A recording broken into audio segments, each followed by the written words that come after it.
जादुई फूल बेचने वाला भूत। रामनगर नाम का एक गांव था। उस गांव से दूर एक सुनसान जगह थी जहां पर एक डरावना भूत रहता था। उस भूत ने अपने घर में तरह तरह के रंग बिरंगे फूल उगा रखे थे, जिन्हें वो टोकरे में भरकर आम आदमी के रूप में बेचने के लिए ले जाया करता था। रामनगर के पास ही में एक बस स्टैंड था, जहां एक दिन वो भूत एक आम आदमी के रूप में अपना फूलों से भरा टोकरा लेकर जाता है और बोलता है, अरे वाह, फूल बेचने के लिए ये जगह तो सबसे बढ़िया है। यहाँ तो बहुत से लोगों का आना जाना लगा ही रहता है। तभी वहां एक बस आकर रुकती है और भूत जोर जोर से आवाजें लगाने लगता है। फूल ले लो, फूल, सुंदर सुंदर रंग बिरंगी फूल ले लो, फूल। तभी बस में बैठा एक आदमी फूल वाले को बुलाता है। अरे फूल वाले भैया, ये लाल वाले फूल कैसे दिए हैं? साहब, ये लाल फूल है 10 रुपए में एक। अरे भाई, 10 रुपए में सिर्फ एक? इतने में तो एक पूरी माला आ जाएगी। अरे साहब, चलिए आपको 10 रुपए में 2 फूल दे देता हूँ। घर जाकर अपनी धर्मपत्नी जी को दीजिएगा। ये लाल फूल देखेगी तो वो बहुत बहुत खुश हो जाएंगे। बस में बैठे कुछ और लोग भी उससे फूल खरीद लेते हैं और बस वहां से चली जाती है।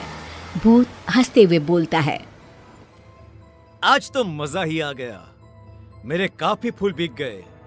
अरे इन सब लोगों को क्या पता कि मेरे इन फूलों की खुशबू जो भी सुंदर औरत लेगी वो मेरे वश में हो जाएगी, और इन फूलों का असर सिर्फ सुंदर औरतों पर ही होगा, और वो सब छोड़ छाड़ कर मेरे पास भागी चली आएंगी।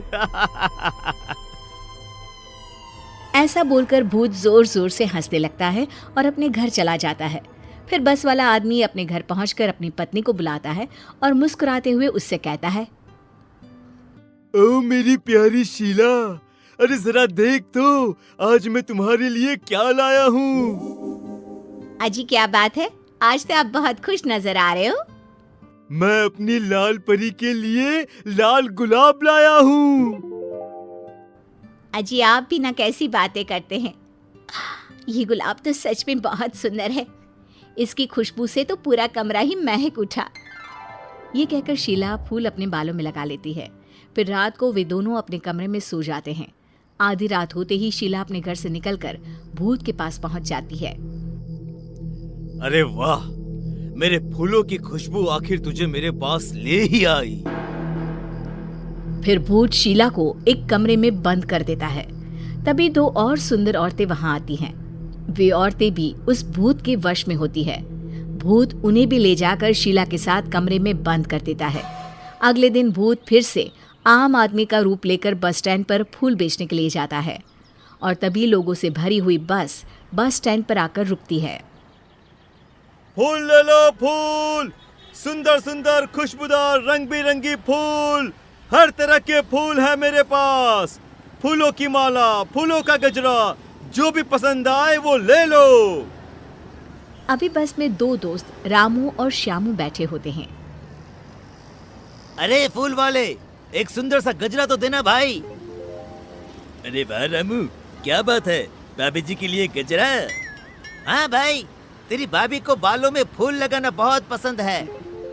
अरे श्यामू, तू भी कुछ ले ले अपनी पत्नी जी के लिए, वो भी खुश हो जाएंगी। हाँ हाँ भाई, अरे तुम भी एक गजरा ले लो अपनी पत्नी जी के लिए। वैसे भी सुंदर औरतें बालों में फूल लगाकर और भी सुंदर लगती हैं। ठीक है भाई, अगर तुम इतना कह रहे हो तो एक गजरा मुझे भी दे दो। उसके बाद वे दोनों गजरा लेकर वहां से चले जाते हैं और घर जाकर अपनी अपनी पत्नियों को गजरा दे देते हैं। श्यामू अपनी पत्नी लीला से कहता है, सही कहा था उस फूल वाले ने, सुंदर औरतें बालों में फूल लगाकर और भी सुंदर दिखती हैं। जी आप भी ना कैसी बातें करते हैं। चलिए अब सो जाइए, काफी रात हो गई है। फिर वे दोनों सो जाते हैं। आधी रात होते ही लीला उठती है और अपने कमरे से निकलकर भूत के पास चल पड़ती है। तभी श्यामू लीला को बाहर जाते हुए देख लेता है और लीला को आवाज देता है, अरे भगवान, आधी रात को कहाँ जा रही हो? पर लीला पर भूत के फूलों का असर होता है। थोड़ी दूर जाकर लीला गायब हो जाती है और भूत के पास पहुंच जाती है। श्यामू ये सब देखकर डर जाता है। थोड़ी देर में सुबह होती है और श्यामू भागते हुए अपने दोस्त के पास जाता है और उसे सारी बात बताता है। अरे भाई, ये क्या बोल रहे हो? कल रात से तेरी भाभी भी नहीं मिल रही है।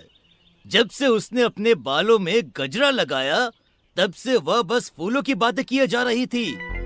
भाई, हो ना हो हमारी पत्नियों के गायब होने के पीछे जरूर उस फूल वाले का हाथ है। फिर वे दोनों बस स्टैंड पर जाते हैं और फूल वाले का पीछा करते हैं।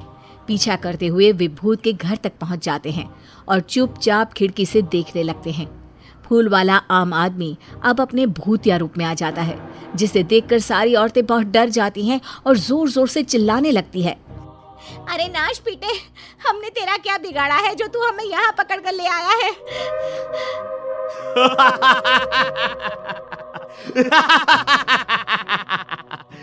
तुम सुंदर औरतों के खून से ही तो मेरे इन सुंदर सुंदर फूलों को शक्ति मिलती है। जितनी ज्यादा फूलों को शक्ति मिलेगी, मैं उतना ही ताकतवर बनूंगा और फिर पूरे गांव पर सिर्फ मेरा ही राज होगा। आज आधी रात को ही मैं एक एक करके तुम सारी सुंदरियों का खून अपने फूलों में डालूंगा। रामू और श्यामू ये सब खिड़की से देख और सुन रहे होते हैं।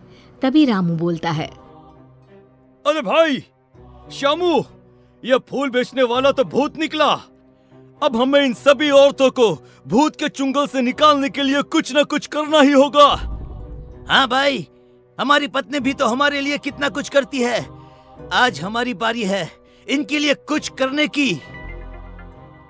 ये कहकर दोनों गांव चले जाते हैं और गांव के सरपंच को सारी बात बताते हैं। तभी कुछ और लोग भी वहां आ जाते हैं। उनमें से एक आदमी सरपंच से कहता है। सरपंच जी, मेरी बीवी भी 2 दिनों से गायब है। कहीं वो भी उस भूत के पास तो नहीं चली गई? तभी रामू सरपंच से कहता है। सरपंच जी, मेरे पास एक आइडिया है। क्यों न मैं और श्यामू औरत के रूप में किसी तरह उस भूत के पास चले जाए और मौका मिलते ही उसके बगीचे से फूलों को तोड़ दे। अपनी पत्नियों को बचाने के लिए तुम सब उस शैतान भूत से भी लड़ने को तैयार हो। ये देखकर मुझे बहुत खुशी हो रही है। अरे भाई रात होने वाली है। भूत उन सब औरतों को कुछ करे उससे पहले हमें वहां पहुंचना होगा। ये कहकर सभी वहां से चले जाते हैं। रामू और श्यामू साड़ी पहनकर भूत के पास जाते हैं। अरे वाह, आज तो मजा ही आ गया। तुम दोनों कितनी सुंदर हो कि सबसे पहले मैं तुम दोनों का ही खून अपने फूलों में डालूंगा। भूत ये कहकर जोर जोर से हंसने लगता है। अरे मर गया रे नास पीटा, अरे सबसे पहले हमें ही मार डालेगा। रामू मौका देखकर सरपंच और गांव के बाकी लोगों को भूत के फूलों के बगीचे में ले जाता है और सभी मिलकर फूलों को तोड़ देते हैं। जैसे ही फूल टूटते हैं, भूत जलने लगता है और जोर जोर से चिल्लाने लगता है। तुम दोनों ने मेरे साथ धोखा किया है। मैं तुम दोनों को नहीं छोड़ूंगा। आखिर भूत राख में बदल जाता है। सभी औरतें भूत के चंगुल से निकलकर बहुत खुश होती हैं और सब अपने गांव वापस लौटते हैं।